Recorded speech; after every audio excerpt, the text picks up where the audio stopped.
Welcome to my channel, Homer's World. In this channel, I will be revealing new information about, well, guess what? The Homer's World. Or Homer, as they say in English.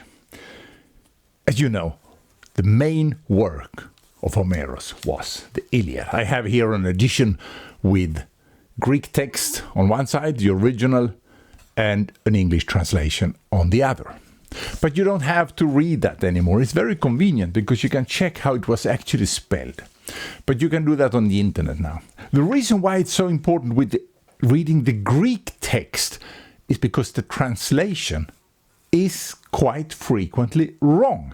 And it's not due to incompetence on part of the translator, but it's because this text has been inherited down, passed down through many generations, and they've lost the context, and the language has changed. You can just think about the Icelandic sagas that were composed about 1,000 years ago and preserved on Iceland. Their written language is still the same, but the pronunciation has changed. Meanwhile, in Scandinavia, we no longer understand them, and that's something akin to what happened here. And therefore, people don't know how to interpret it, and it has been assumed many, many times that this was fiction, because it doesn't seem to match reality. Until one Henry Schliemann came around and found Troy. He investigated and dug in a hill in Turkey called Hisarlik, and there he found things that convinced him that that was Troy. And I'm also convinced that that was Troy. That really was Troy. But then he went on to Greece to dig out Mycenae, where the king of the Achaean forces, because the ones who attacked Troy in this were called Akhaians, but also Argives and Danans, and once the word Helen appears. And from them, the Greek nation of today, in their own language, has their name, Hellas. And therefore, it's kind of historically important, so to say, to know what this was about. If it was fiction, which a lot of people believe, but I don't. And if it was true, historical truth, then what's the deal? You see, the layer in Troy that Schliemann recognized as being the destruction in the Trojan War was Troy II, which was destroyed sometime around 2250 to 2300 BC. But then when he found Mycenae, he said, okay, this must be Agamemnon's face mask and all that. But when dating came around, it turned out that Mycenae did not exist as a city by the time Troy II fell. So it was impossible. All right, so then people started looking for a solution, and they said, but hang on, Schliemann just passed through a layer, which we today can call Troy VI, the very last part of it that has in the past been called Troy 7a. That was also a distraction by a sacking, it seems. Burning and all that, that belongs in, you go in and you kill the men and you take the women and children and you burn the city. You know the deal, right? I'm joking, of course, but that's how Odysseus himself describes it in the Odyssey. So that seemed like a plausible candidate, and since Schliemann had just passed over that layer, they said, okay, so maybe he missed clues, right? Now guess what happened? Dating became better, and it turns out that Mycenae in Greece was destroyed before Troy 6, just by a little, but you just need a little. And it becomes impossible. So now people are back to thinking that maybe all of this was just fiction after all. Or maybe it was based on real stories that that they have put together to make a lyric work. Look how beautiful it is when you take away the dust cover. So that's where the scholars are today, discussing if it was based on some combination of different wars or if it was all fiction or what it was. Now, I'm a scientist. I try to think logically at things. And here they've made a logical mistake.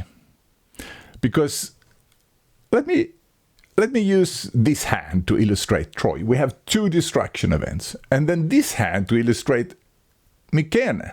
Mycenae lasted here, between those two. If you see it in the light. So they say, okay, Mycenae was right, then it can't be either that nor that. But what if this is wrong? What if the destruction in Troy 2, which matches, I mean, in the book, Homerus describes many times how they're standing by the Achaean gates, which, by the way, just means the left gate, right? It looks so fancy when you say it in Greek, but it means the left gate. And in Troy, the excavations have shown that that city, Troy 2, had two, or I forgot, maybe it was three, but you can see two gates there. And they were at the left gate, where there is a beautiful ramp, which is still there for tourists to see. There they fought on that ramp. Troy 6 doesn't have anything that matches this. So what if Troy 2 was correct and Schliemann really was correct there at that time? But he was wrong in Mycenae. Think about that. That's what I've been thinking about for a long time. And I found the answer. And that's what I'm going to publish in this channel. Because I now know the truth. I have maps of that world. I've made maps, SIG, what's it called in English? GIS. Geographical Information System.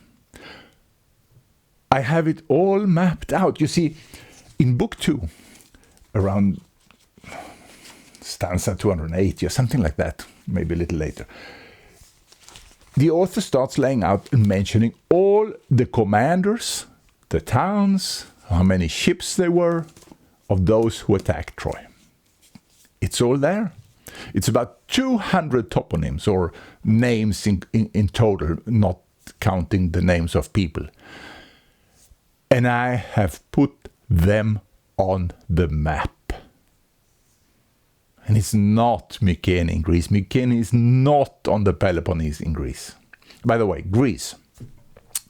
Let's take that word. Because the Greeks themselves don't want their country to be termed Greece.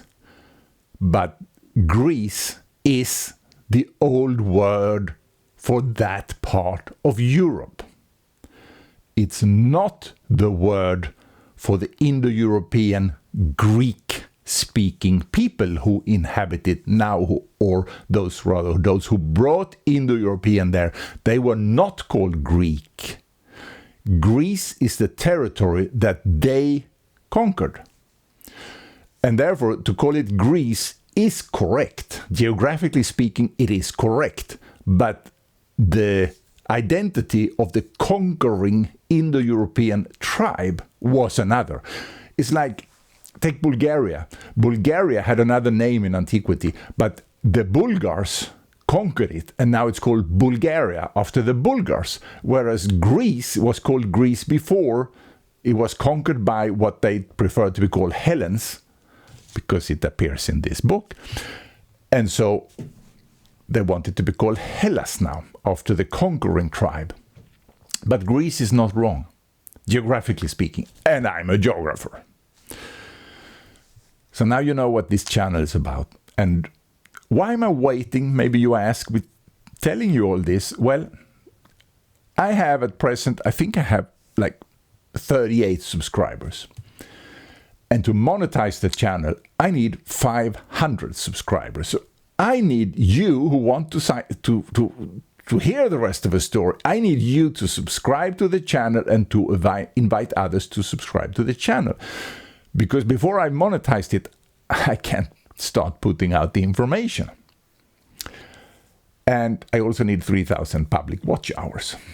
So that's why I'm just putting out crumbles now until I get to that number. And meanwhile, I'm finishing editing the book, which also will be called Homeros World, with some subtitle. And it will be full of maps. And I also have a website, homeros.world, not .com, .world. And if you go there, you can see the map. And when I start publishing it, that map will change to the new information found. So this is a very big project I'm doing to publish this. And imagine, I've been investigating this for a quarter of a century. I've got a lot of information. I've spent a lot of time doing this. So therefore, when I publish it, I'm going to make sure it gets well published. And the book comes first. And once the book is out, I will use this channel to expand on the book content. And I will probably also put up a member section where you can get things behind the scene, because I don't want to dilute the general channel with too many things like metadata, so to say.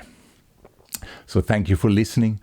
And if you have any interest in European prehistory, because that's what I'm going to write about. European prehistory. Not about linguistics, although I will inevitably have to mention language and language development and etymology and things like that. But my focus is on how people lived, how society was organized, why things happened the way they happened, religion, everything about European prehistory. And I promise you, I will rewrite European prehistory. And if you subscribe to this channel, you will be the first to know what I put out. So thank you for watching, and please do subscribe.